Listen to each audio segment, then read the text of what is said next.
Grupo Cultural Torres de Oiá apresenta a contrapartida do edital 7627 da chamada pública 02/2021 da Secutifor. Torres de Oiá é responsável pela parte cultural do Instituto Mãe Balbina, idealizado em março de 1991 pela própria Mãe Balbina. Foi criado com o objetivo de transmitir a cultura de terreiro como cantos, danças e costumes. Atualmente o grupo é coordenado por Mãe Gardênia de Ançã.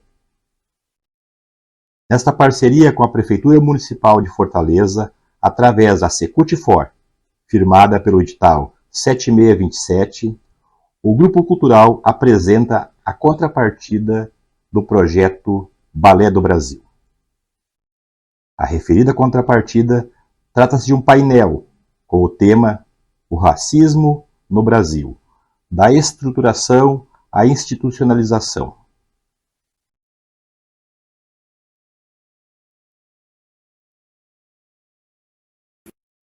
Olá, estamos no Centro Espírita de Umbanda Jesus Maria José, numa apresentação do grupo Torres de Oiá. Apresentação sobre o racismo no Brasil, da estruturação à institucionalização.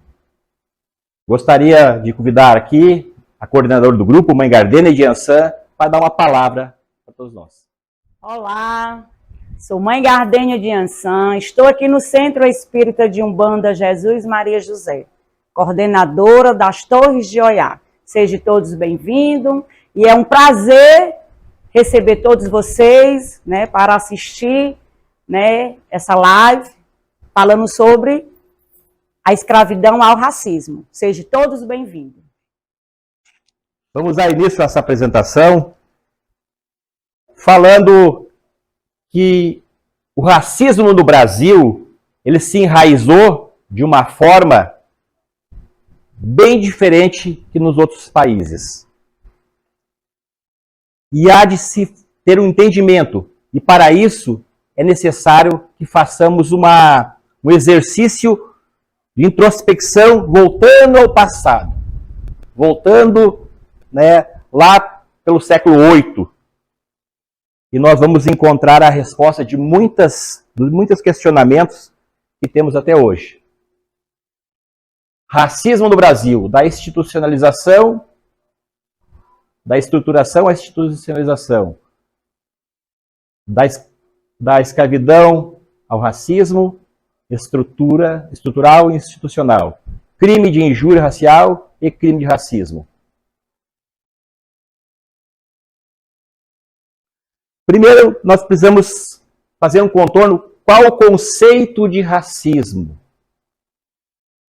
Racismo está enraizado na cultura do nosso país. O racismo, né, é uma forma que as pessoas têm de uma falsa ideia de que uma raça é superior que a outra. Que brancos são superiores a negros. E isso, toda forma, né, ela é uma falsa ideia. Porque não há nenhum dado científico que comprove isso. O que há é um costume errado, um costume torto, né, e que nós acabamos assimilando isso aí.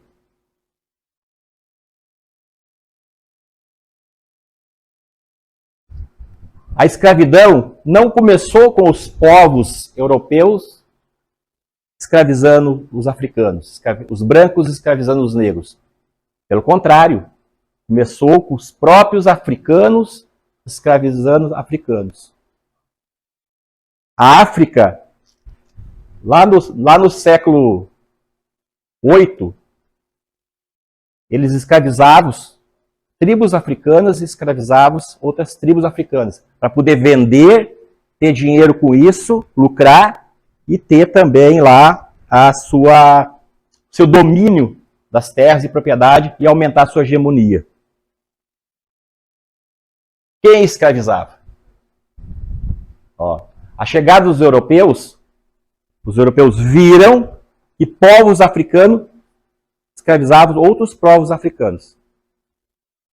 Com isso, eles tinham uma vantagem de não precisar entrar na África para escravizar uma tribo, trazê-la para o litoral e transportar para as Américas. Já tinha outras tribos africanas que faziam isso. Era uma hegemonia, né? Escravizar para vender. Os próprios africanos faziam isso com seus irmãos.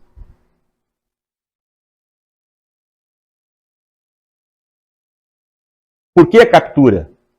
A África, como foi dito antes, ela vivia em guerras, né? Constantes conflitos de ideias, de credos religiosos. E aí os ditos mais fortes capturavam os mais fracos, né, para vendê-los. Essa era a ideia. Homens escravizando homens. Semelhantes escravizando semelhantes. E quem lucrava com isso? Esse tipo de comércio, de tráfico negreiro, tráfico de escravos, tráfico de seres humanos, ele tinha 4 eixos. Os africanos que capturavam, eles ganhavam com isso, vendiam os escravos, ganhavam as terras, as riquezas, né? Os europeus que compravam para revender no Novo Mundo, na América, nos Estados Unidos, na América Latina, né? O dono dos navios negreiros, porque era muito caro fazer uma travessia, para atravessar o Oceano Atlântico com um navio com 400, 500 pessoas, naquela época, era uma atividade muito cara e muito lucrativa. Então, ter um navio negreiro era um grande negócio. E quem comprava eles do Brasil? Eu tinha uma mão de obra barata, escrava. Entendeu?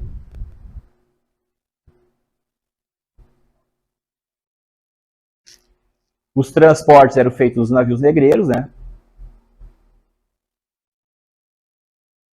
A atividade é uma atividade rara, a gente pode observar assim, aqui não chega a ser uma fotografia, ele é um desenho, mas ele mostra nesse formato. Eles eram amontoados em objetos. Eles não tinham o mínimo de condição humana para poder passar todo um período dentro do navio para chegar no Novo Mundo, né? Então, muitos morriam nessas viagens. Tanto é que a Calunga Grande, dita na religião de Umbanda e no Candomblé, ela é o mar. E nesse mar, muitas e muitas pessoas foram jogadas lá, vinda, né, dos navios tumbeiros, né, que vinha de Tumba. Calcula-se que 20% dos povos escravizados, os africanos, eles morreram na viagem. E eles eram jogados no mar. Outros tantos que podiam se escapar das agressões, das torturas, eles mesmos se jogavam no mar. Para poder, né, ter uma morte digna.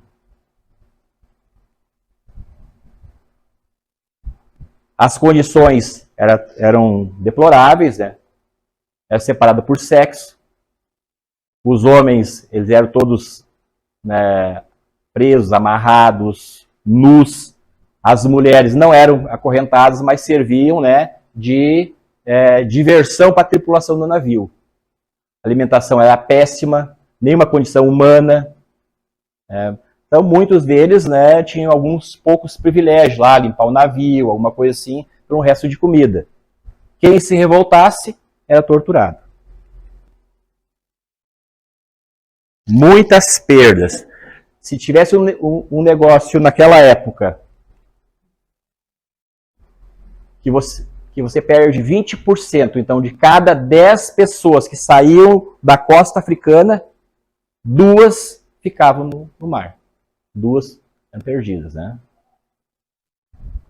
O tráfico para as Américas, aí se inclui a América Central, ultrapassa 11 milhões de pessoas. 11 milhões de pessoas é maior que o Uruguai, maior que muitos países sul-americanos, né? A viagem durava em torno de 40 dias, com condições totalmente degradantes. Quando essas pessoas chegavam no Brasil, né, eles chegaram aqui na nossa costa, tá vivo? Chegando na costa brasileira em torno de 3,5 a 5 milhões de africanos, né? Eles vieram de alguns países identificados, Angola, Congo, Moçambique, a própria Nigéria. A distribuição deles no Brasil, eles chegavam nos portos brasileiros, principalmente no porto de Salvador, do Rio de Janeiro e de Recife. Dali eles eram recambiados, né, para as outras capitais. Ele tinha uma espécie de uma central de distribuição. Eu vou mandar lá para Belém. Eu não vou mandar 1000 escravos de uma tribo. Eu vou ter que redistribuir isso, porque se alguém comprar muitos escravos de um segmento só, esses escravos podem se unirem e causar um motim. Então eu tinha que ter todo esse cuidado naquela época, né? Com isso, né, essa forma de degradação, castigos, começaram a se formar os quilombos. Quilombos eram pontos de resistência onde os escravos que fugiam, né, dos maus tratos, eles encontravam espaços, davam um jeito de fugir e andavam pelas estradas. Até que conseguiram, né, se organizar em quilombos. Então a situação era bastante delicada. Opa, volta aqui. Na época a situação era muito delicada, assim, ó. Foram escravizados ali do século XV ao século XIX, né? Sofriam maus tratos. Suas vontades demonstradas, das mais variadas, eram sempre resistir contra o Senhor. Tanto é que eles conseguiram se juntar, povos que eram antes inimigos, no sofrimento, no cativeiro, na escravidão, eles começaram a se juntar, pois eram semelhantes, e conseguiram ter uma religião de resistência, que é o candomblé. Os castigos eram os mais variados, que pode se imaginar, né? A primeira coisa era marcada a ferro quente, comida restrita, açoite no tronco, mutilação e morte. Dependendo do tipo de insurgência que tinha o escravo, ele era castigado. Então, a primeira coisa que se fazia, se marcava, que nem se marca gado.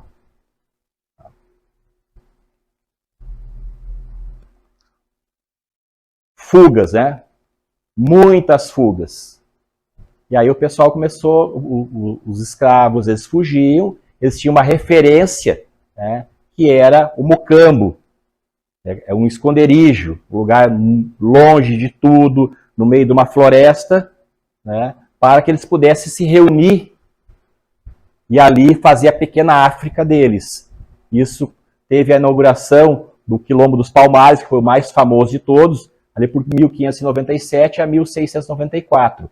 Então ele foi o maior ponto de resistência, foi Quilombo dos Palmares. O maior líder foi Zumbi dos Palmares. Toda essa movimentação no mundo inteiro, naquela época, no século XVIII, começa a fazer um movimento para a abolição da escravatura. O mundo moderno não permitia, não aceitava mais esse tipo de coisa. Isso na Europa. Isso começa a descer, né, para o Novo Mundo, para as Américas, a América Central, a América do Norte e a América do Sul. Né? Então, os países latino-americanos começaram o seu processo de abolição ali em 1810, até 1825. E ali Simão Bolívar, Martín, na Argentina, na Bolívia, os países da América do Sul, eles começaram a ter um processo de independência. E o Brasil foi o mais atrasado de todos. Só lá em 1888. Então mostra que nós Imagina, 63 anos, aqui, ó, até aqui, ó, nós tivemos, para o maior país do continente.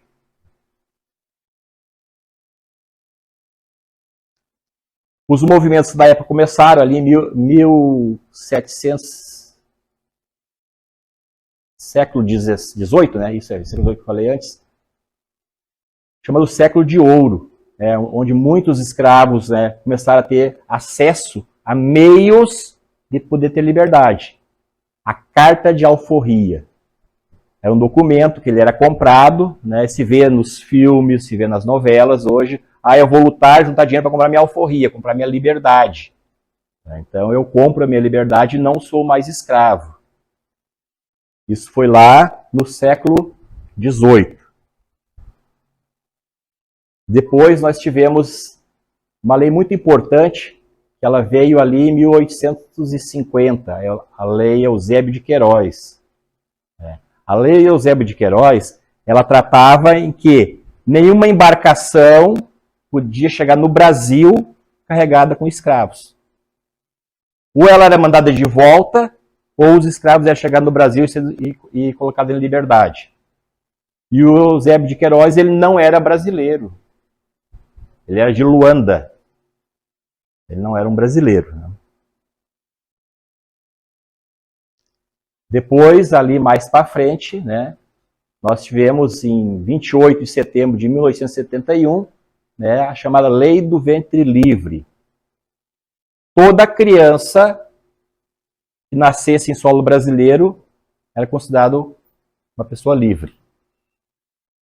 Então, mesmo sendo filho de escravo, ele tinha, né, o direito a não ser escravo. Mais para frente, a lei da abolição, a grande lei de abolição a nível nacional, né, que foi a Lei Imperial 3.353, que foi assinada pela Princesa Isabel em 13 de maio de 1888. Aí as pessoas perguntam, o Brasil era imperial, sob a regência de Dom Pedro II. Como que quem assinou essa lei foi Princesa Isabel? Porque o imperador ele tinha muitos compromissos fora do Brasil. Dom Pedro I, quando voltou para Portugal, ele voltou porque a população brasileira da época se insurgiu contra ele e o trono de Portugal tinha ficado vago. Ele precisava assumir o trono de Portugal. Então ele era um imperador de 2 países. Então ele abdica do trono para o filho e volta para Portugal. Dom Pedro II tinha muitos compromissos na Europa. Então, essa lei áurea, a lei imperial 3353, ela foi assinada na 3ª regência da Princesa Isabel. Em algumas regências, ela assumia o posto máximo da nação. Na época, nós tínhamos cerca de 700 mil escravos foram beneficiados pela lei. Porque muitas leis vinham, muitos morriam, muitos foram alcançados pela lei do ventre livre, muitos foram alforriados, e com a lei Eusébio de Queiroz, muitos deixaram de chegar no Brasil. E também há ali, nesse período, uma época em que tinha um controle de natalidade, em que os negros, entre eles, fizeram um acordo para eles não ter filhos, para não gerar mais escravos para os brancos.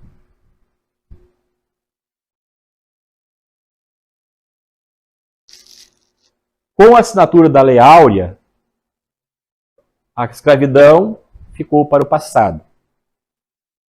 E começa uma nova fase para o Brasil, de grandes mudanças.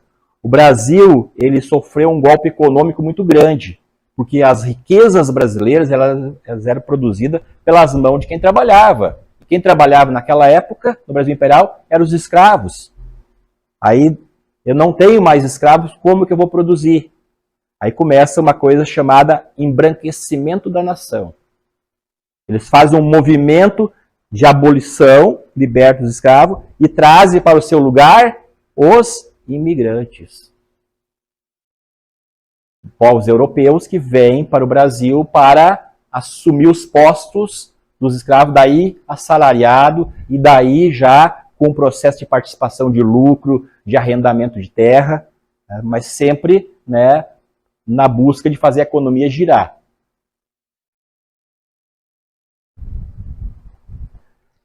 Com a Lei Áurea, né, os escravos livres para buscar uma vida melhor. Uma vida melhor de que forma?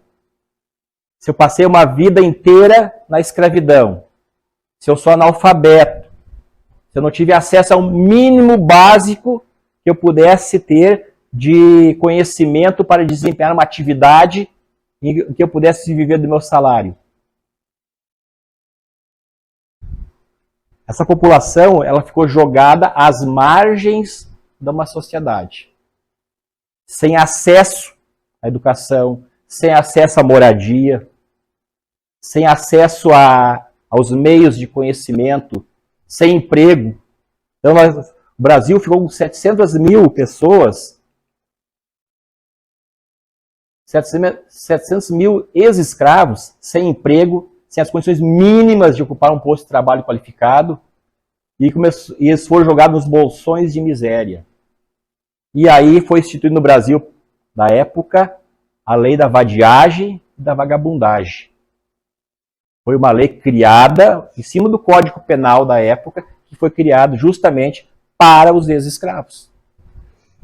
Brasil, colônia imperial, com 700 mil pessoas desempregadas, sem nenhuma qualificação para ir para o mercado de trabalho,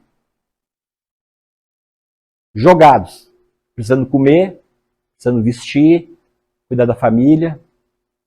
E aí, segundo o Império, cria-se a vadiagem. Isso gerou para o Brasil um passivo social muito grande, né? As pessoas sem oportunidade de trabalho digno, sem acesso à educação. Isso começa a aparecer o racismo. Eu tenho lá homens e mulheres livres, sem condição de trabalho, sem o mínimo acesso à educação, sem acesso ao básico para viver, e os que têm vão ter o subemprego. Aí começa a aparecer a hegemonia branca sobre o negro.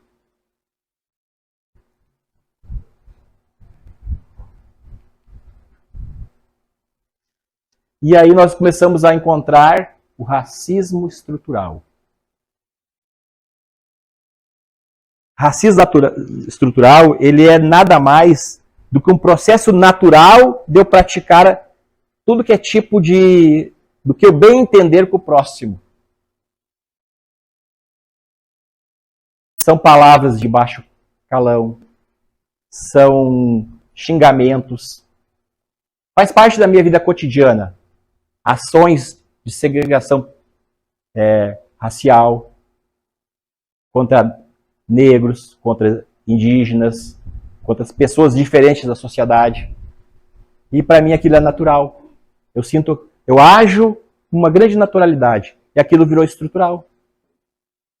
A gente tomou conta dos jornais, há poucos dias atrás, aquela situação daquele rapaz do Sergipe, em que ele foi morto por 2 policiais rodoviários federal, que colocaram ele dentro do porta-mala da viatura e largaram uma bomba de gás lacrimogêneo e fecharam o porta-mala. Tem atividade mais cruel que essa? Aí cabe 3 perguntas a ser feitas. Se ele fosse um homem branco, aconteceria para ele isso? As pessoas que estavam incumbidas daquele cargo, ele não era um simples cidadão, ele era um agente do Estado, concursado, preparado para defender a sociedade. E ele faz isso. E interessante, uma coisa ficou tão naturalizada, que quando o delegado da Polícia Federal foi perguntado se ele iria pedir a prisão preventiva dos acusados, o delegado disse que não tinha elementos para isso. E o repórter pergunta para ele: e se fosse um outro cidadão qualquer que tivesse praticado esse crime, o senhor pediria a prisão preventiva dele? O delegado baixou a cabeça e sorriu. Então, isso é uma grande prova que o racismo estrutural está ali. Porque aquela pessoa, para ele, aquela vítima, aquele cidadão que foi morto numa câmara de gás, aquilo foi nada mais que uma câmara de gás, a vida dele valia menos que a vida de um branco. Isso é muito grave. Em 2022, nós, num período dentro de uma pandemia, onde a nação brasileira, o mundo todo, sofreu com isso, nós nos depararmos uma barbárie dessa. E pior, uma barbárie provocada por um agente do Estado, por uma pessoa dita preparada, que para ser policial rodoviário federal, a pessoa tem que se preparar muito. Mas essa pessoa podia ser preparada intelectualmente para passar numa prova. Mas estar preparado para trabalhar, lidar, proteger e cobrar outras pessoas, com toda certeza ele não estava. E aconteceu isso.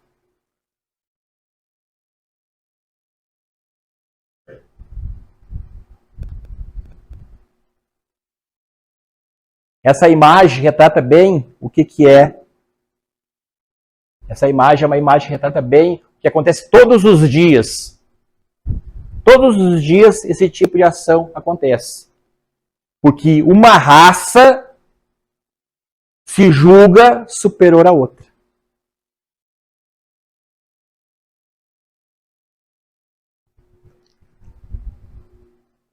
E como que se combate isso? Com ações, com atitudes, com atitude de cidadania, de humanidade. Existe um jargão que se vê por aí, que vidas negras interessam. Interessam vidas negras, brancas, amarelas, pardas, indígenas, todas elas são vidas e todas elas são importantes. Nenhuma é menos importante que a outra.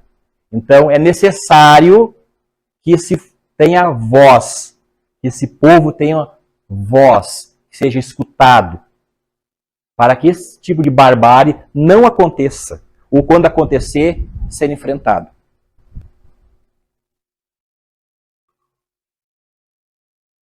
O racismo institucional, né, ele já tem uma nova modalidade dele, né? É uma prática de organização. Lá na empresa X, não trabalha negros. Na empresa X, não trabalha indígenas. E se diz por aí que lá a empresa Y não trabalha nordestino.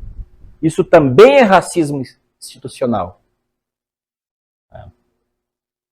Então é necessário que se tenha uma posição, uma mudança de atitude. É necessário que as classes sejam representadas. Elas precisam ocupar espaço, né, para combater isso. Criar um espaço, um controle da sociedade.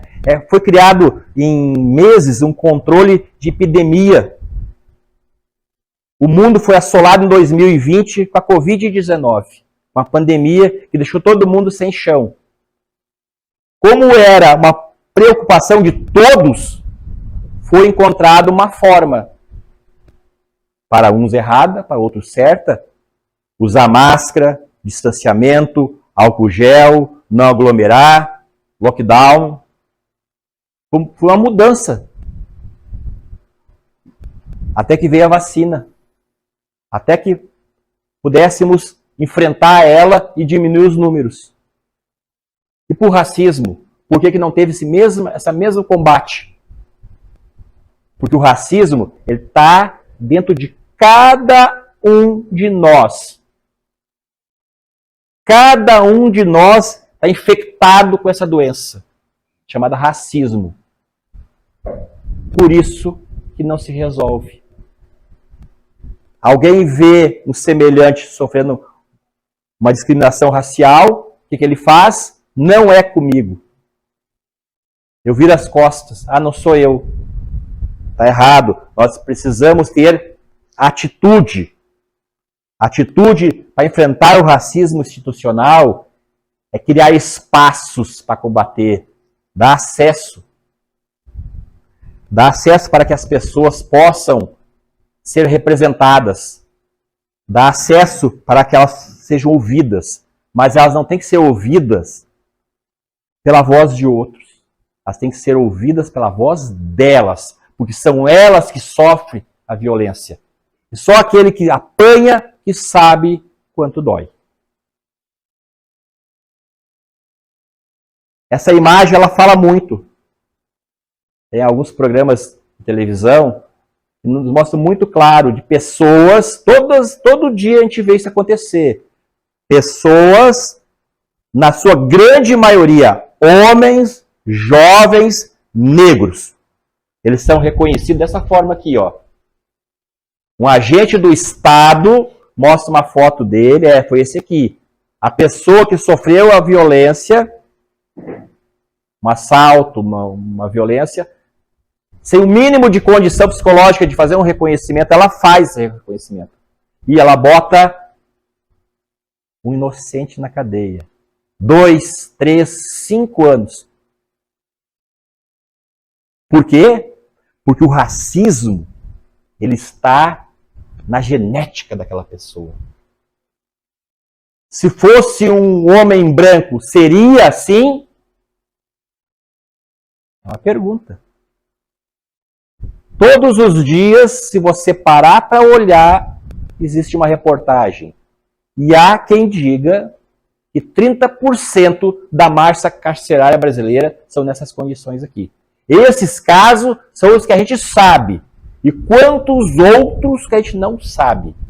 E o principal crime dessa pessoa foi porque ele era negro. Como é grave, né?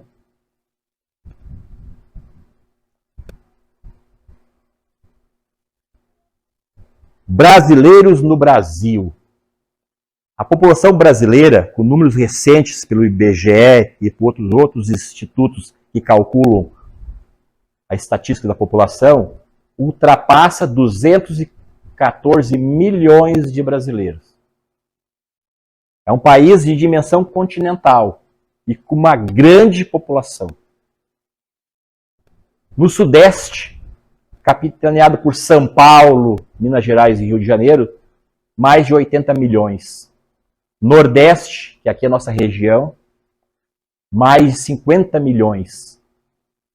O Sul, com 27 milhões, com praticamente 50% a menos que a população do Nordeste. O Norte, com 15 milhões, e o Centro-Oeste, com 14 milhões de habitantes. Então, nós que moramos e vivemos no estado do Ceará, que faz parte dessa grande região do Brasil, conhecida como Nordeste, nós somos mais de 50 milhões.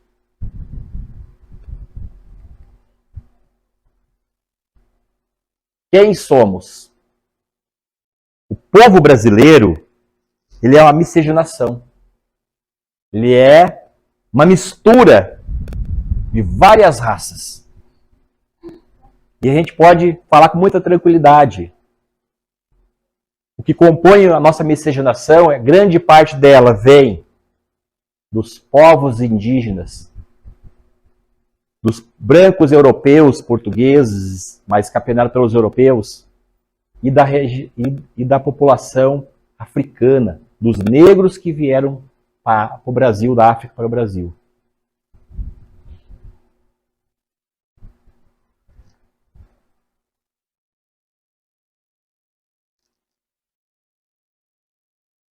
Aí nós vamos distribuir essa população para nós termos uma noção. Indígenas. Nós temos 0,41% da população, menos de 1 milhão, que são indígenas. Um país com 214 milhões de habitantes e que não tem 1 milhão de indígenas declarados.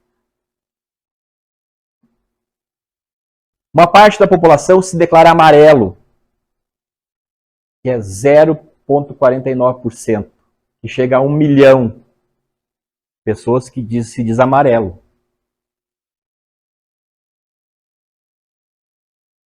Negros, reconhece negros, 9,2%, 19 milhões de habitantes, reconhece negros. Brancos, 42,7%, 91 milhões de pessoas no Brasil se reconhece branco. E os pardos, né?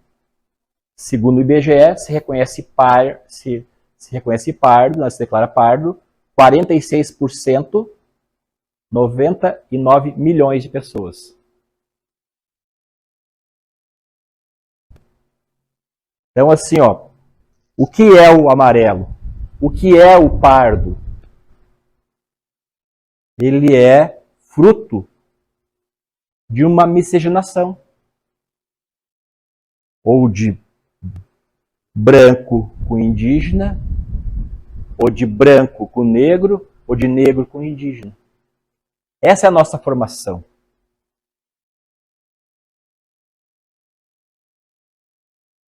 E onde estamos? Da população geral do Brasil, os que se declaram pardos e amarelos, mais os negros e os indígenas, chega a 53,7% da população, 114 milhões de pessoas. Então, mais da metade da população brasileira não é branca. Não se reconhece branca. Se reconhece, ele é negro, ele é indígena, ou ele é uma mistura.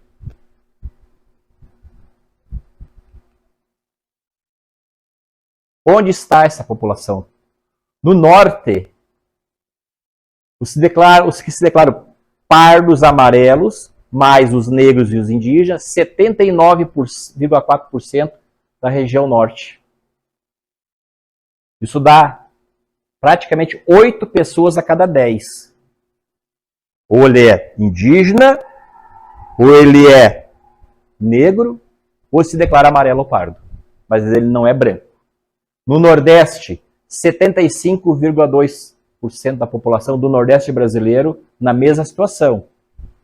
Ou seja, de cada 10, mais de 7 se declara indígena, negro, amarelo ou pardo. No Centro-Oeste, 66%, no Sudeste, 46%, e no Sul, 23%. A diferença que a gente tem da distribuição da população no Brasil.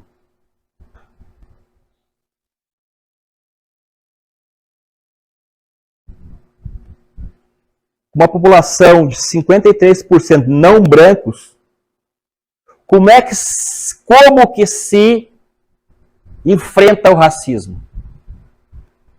O racismo, a grosso modo, para o que não é douto na área, ele é mais complexo de se entender. Crime de racismo, Lei 7.716 de 1989. Ele é um crime em que a pena dele é de 3 a 5 anos mais multa. Ele é um crime inafiançável e imprescritível. O que quer dizer isso? Que uma pessoa que comete um crime de racismo, ele não poderá pagar fiança e ir embora. Ele cometeu um crime de racismo há 10 anos atrás. Esse crime não prescreveu. Mesmo que a pena máxima seja 5 anos. Ele vai ser processado e vai ser punido. O que é um crime de racismo? Eu não vou permitir que o Joãozinho vá trabalhar nessa empresa porque ele é negro. Isso é racismo. Isso é crime de racismo. Eu não permito que o tal cidadão participe do nosso grupo porque ele é indígena. Isso é crime de racismo. Então recusar, impedir acesso, não deixar entrar, criar obstáculos, constranger a pessoa, não deixando a pessoa participar e usando o elemento a tua raça, a tua cor, a tua religião, a tua opção ou orientação sexual. Isso é crime. E existe essa lei aqui, a Lei 7.716 de 1989. Aí nós temos a outra modalidade, mais branda, que é o que se vê muito. Crime de injúria racial. O artigo 140, parágrafo 3º do Código Penal, ele prevê lá uma pena de reclusão de 1 a 3 anos e multa. Olha bem, o outro era de 2 a 5 e esse de 1 a 3. Por que isso? Porque a pessoa que for condenada num crime de 1 a 3 anos, ela não vai ser presa. Porque existe uma coisa chamada sursi, e que essa pessoa ela vai achar uma outra forma, ela não vai ter uma pena restritiva de liberdade. E o crime de racismo ele vai de 2 a 5. Então, ele ultrapassando os 4 anos, ele poderá sim ter uma pena restritiva de liberdade. Aqui é uma pena restritiva de direitos, que é diferente.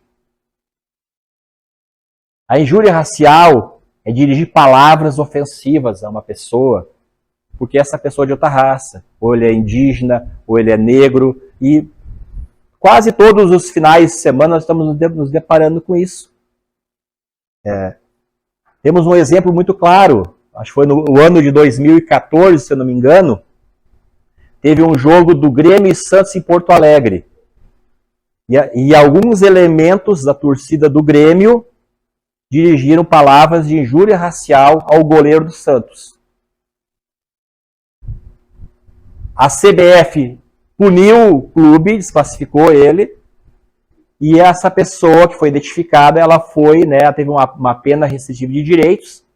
O Tribunal de Justiça do Rio Grande do Sul condenou ela, e ela não pôde mais frequentar o estádio por um bom período. Acredito eu que ela nunca mais vai lá, porque até fogo na casa dela parece que botaram, depois disso. Porque ela usou a injúria racial, chamando o rapaz de macaco.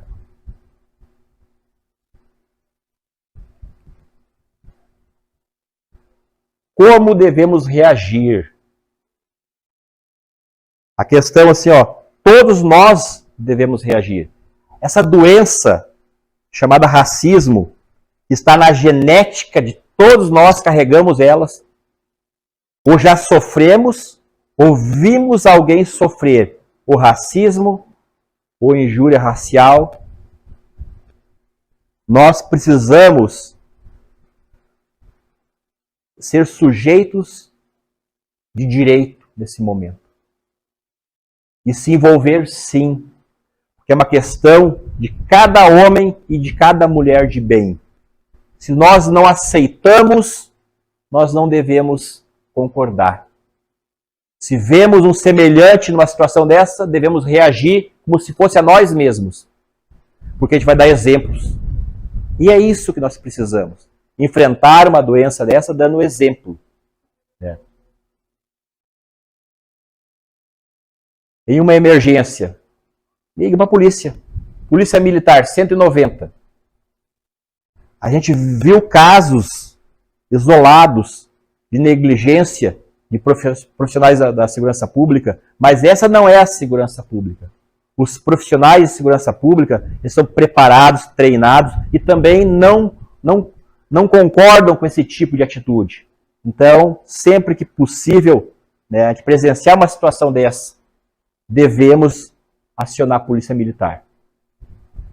Se o crime já aconteceu, ser testemunha, fazer o registro, localizar as testemunhas com o nome, o contato, né, saber quem é o agressor, denunciar, porque você sofre um crime de injúria racial ou de racismo e você não registra isso, você está sendo conivente. Aquela pessoa que cometeu aquele crime, ele vai cometer de novo. E cada caso tem que ser enfrentado como se fosse o único. E as pessoas que praticam esse tipo de barbárie, elas têm que ser punidas exemplarmente. Para que outros que têm o mesmo pensamento consigam ter o discernimento que aquilo está errado. Que uma pessoa, um ser humano, ele não pode ser classificado pela sua raça, pela sua cor, pela sua religião, pela sua orientação sexual. Isso é inadmissível. Isso é a política da barbárie. Não podemos, nós, homens e mulheres de bem, aceitar isso. Em 2020, tivemos o caso George Floyd. Olha o grau de violência. Um homem imobilizado, com tática militar, pedindo socorro porque ele estava morrendo. E a satisfação do policial. E o outro policial ao lado não fez nada. Essa cena tomou o mundo. E essa cena, ela nos levou a um exercício de imaginação em que mundo que nós vivemos, que nos Estados Unidos da América, a maior democracia do mundo, acontece isso. Mas daí, nós tivemos que dar nossa contribuição. O caso do João Alberto em Porto Alegre. Levado para a garagem do shopping center, agredido até a morte por seguranças, e 2 deles policial militar, na hora de folga, fazendo os bicos. E ele morreu. Morreu de apanhar. Qual é o crime dele?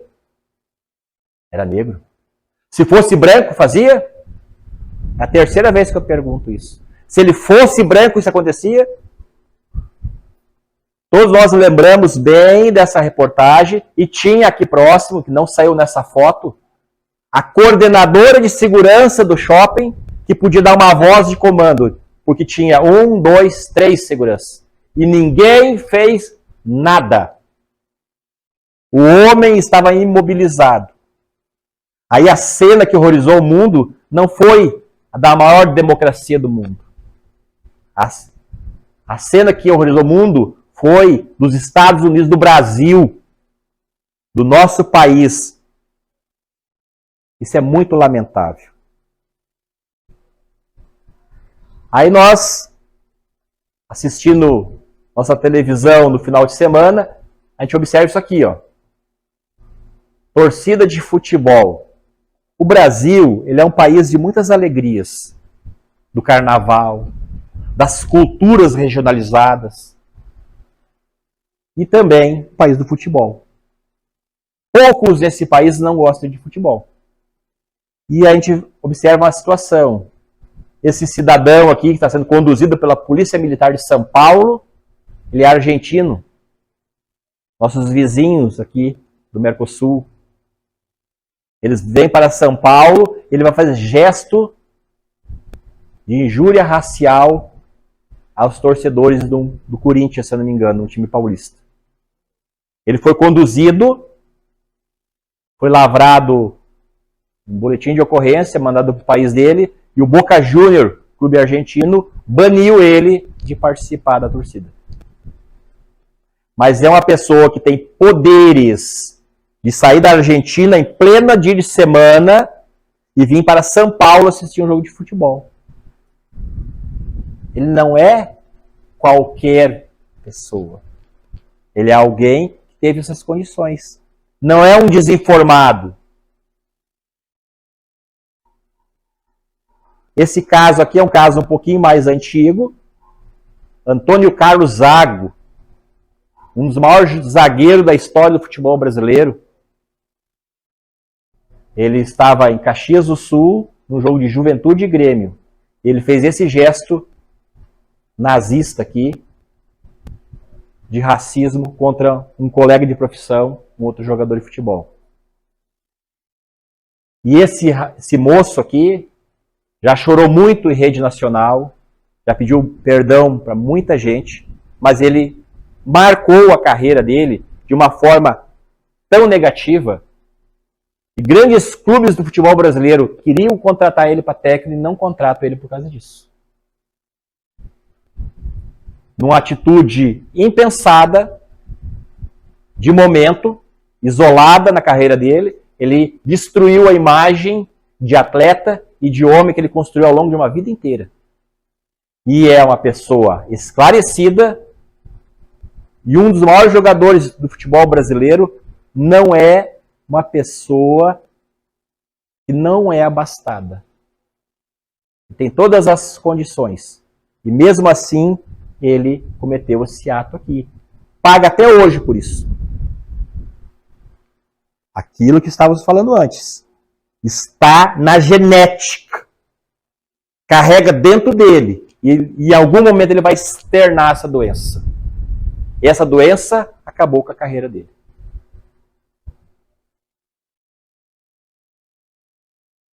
Caso mais emblemático dos últimos dias, né? Genivaldo de Jesus.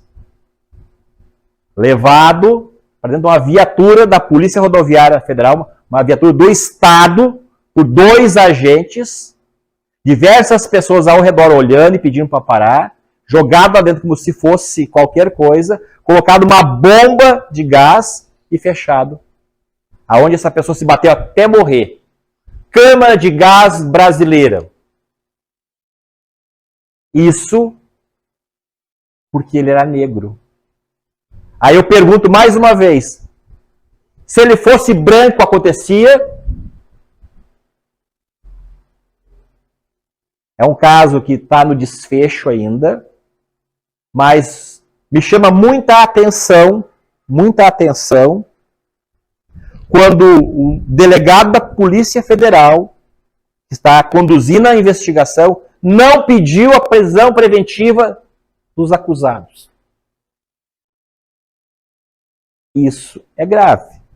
E aí o repórter pergunta, se não fosse 2 policiais, fosse outras pessoas da sociedade que tivessem feito isso, o delegado baixa a cabeça e sorri. Por quê? Porque essa maldição, dessa doença, dessa epidemia, está na genética das pessoas. Porque era pobre, nordestino e negro. Porque se fosse branco, abastado e de uma outra região do Brasil, isso não acontecia. Lamentavelmente.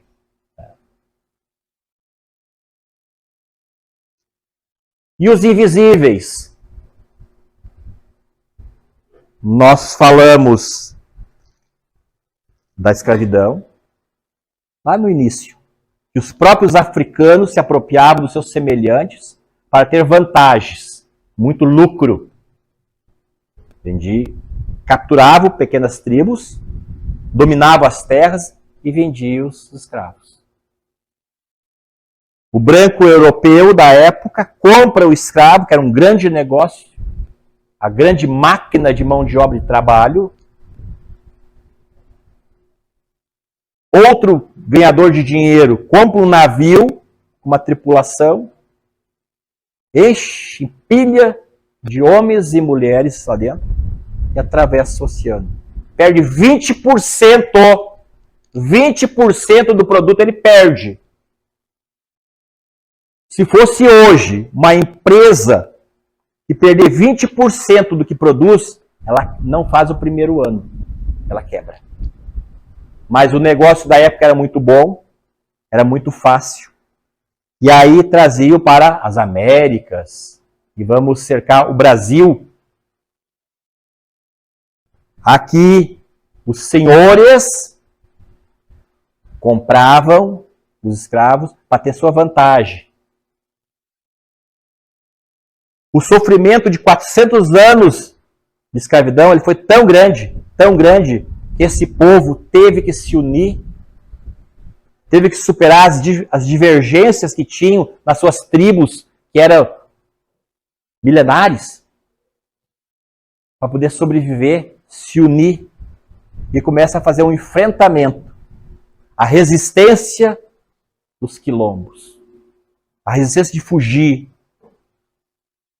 Depois, quando o mundo vai se abrindo para o não escravagista, o Brasil fica no último. Mais uma vez, os Estados Unidos do Brasil em último. E faz a abolição da escravatura. Mas fez uma abolição porque vinha na pressão da alforria. Eu vou trabalhar uma vida inteira para comprar minha liberdade. Depois, a pressão muito grande vem para o Brasil um homem de fora e cria uma lei que não mais poderá navegar em mares brasileiros navio negreiro, navio tumbeiro, navio que trafega pessoas. Evolui um pouco mais e tem o ventre livre. Todo nascido vivo no Brasil será homem livre.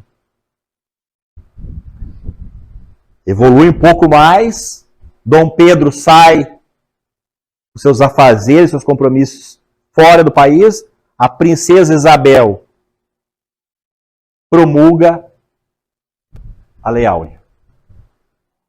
Eu pego 700 mil pessoas, antes escravos, cativos, e no outro dia eu jogo para o lado de fora da porteira da minha fazenda. E contrato os imigrantes da Europa.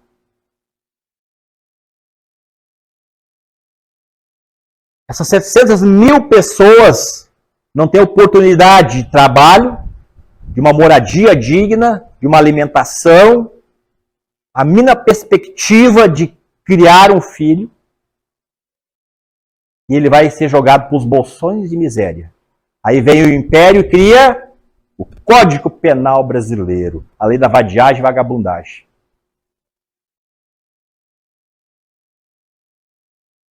A partir dali, a sociedade não quer mais aceitar. Uns porque eu não quero dar acesso para aquele que já foi meu escravo.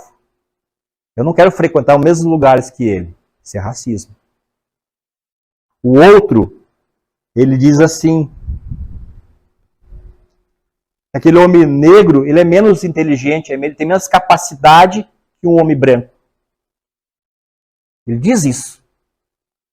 Mas ele não parou para olhar que aquele negro, que antes era filho de escravo, ele não pôde ir para a escola para aprender, ele não teve o mínimo de educação para aprender, não teve acesso. Ele não teve acesso a nenhuma moradia digna, quanto mais a uma comida e ir para a escola. E quando ele chega a uma idade adulta, ele não consegue enfrentar o mercado de trabalho. Isso é o quê? Racismo.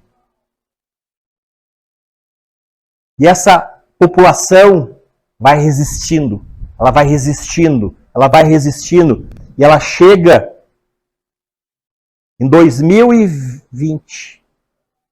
Ela chega em 2020 e ela encontra lá situações de várias leis, uma Constituição cidadã que diz que todos os homens são iguais perante a lei, tendo liberdade de opções, de orientações,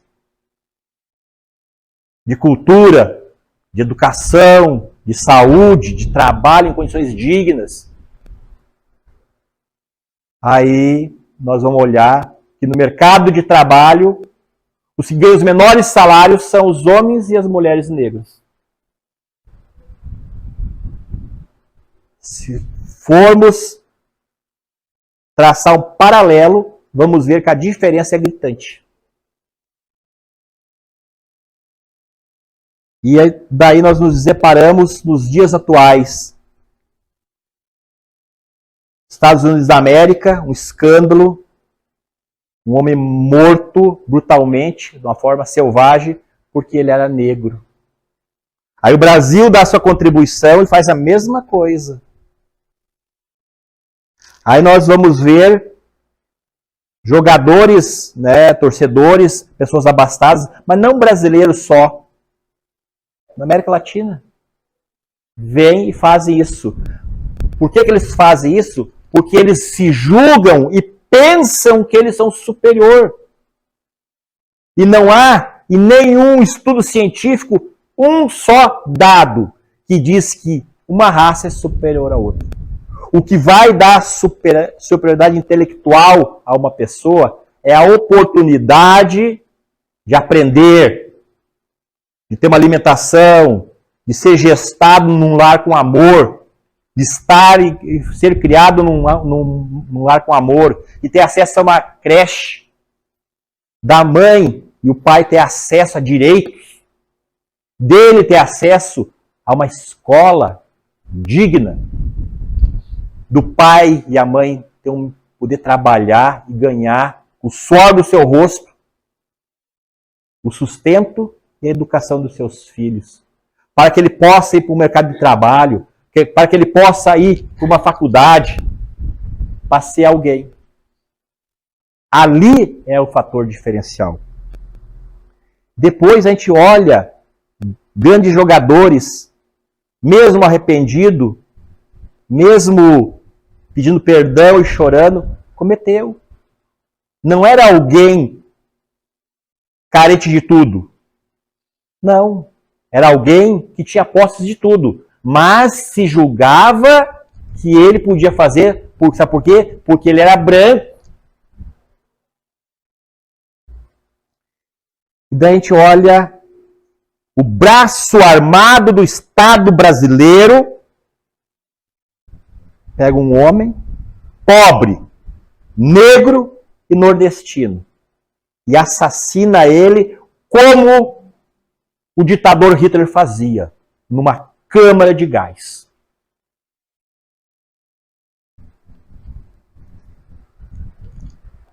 Mas eu pergunto para vocês, isso tudo veio à baila, isso tudo teve notoriedade, porque não é Anonymous. E quando era Anonymous, o escândalo era tão grande, ele era tão grande, que tinha que mostrar, que não dava para tapar. Mas a nossa próxima pergunta é, e os centenas de milhares de anônimos que todos os dias sofrem violência, discriminação racial por ser negro, por ser indígena, por ser nordestino, por ser amarelo?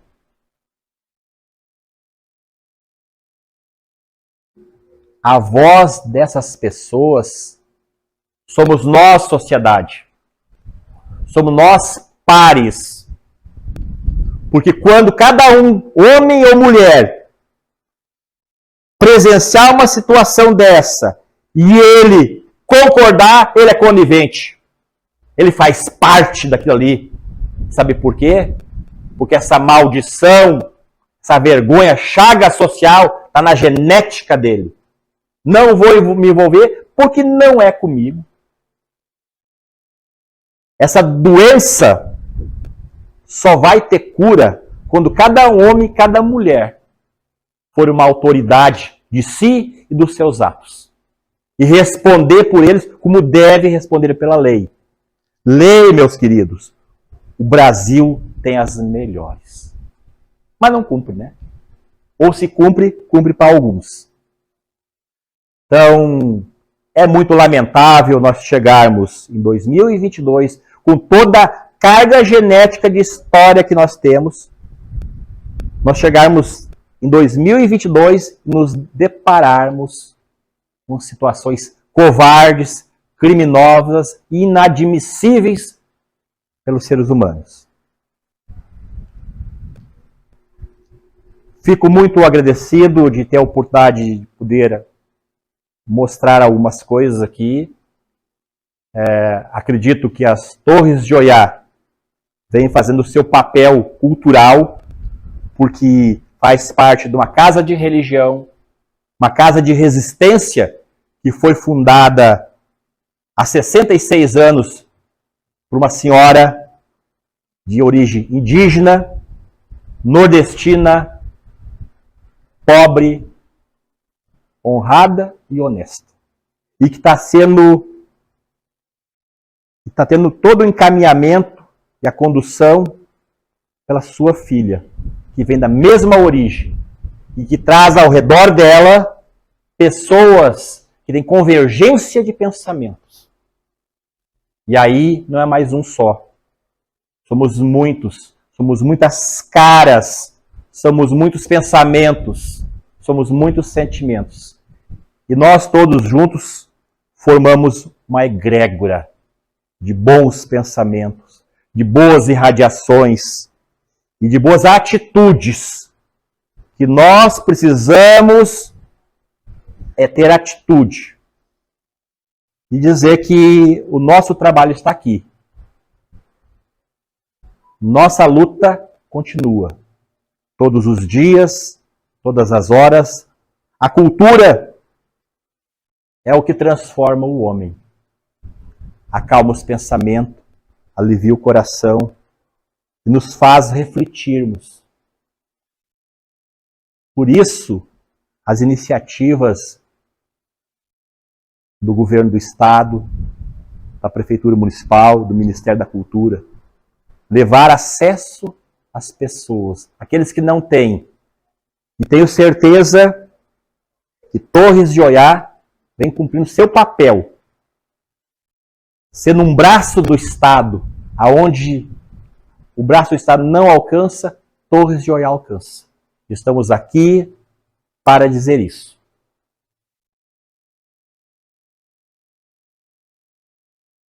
É uma grande satisfação. Estamos todos, com a nossa missão cumprida. E muito obrigado a todos.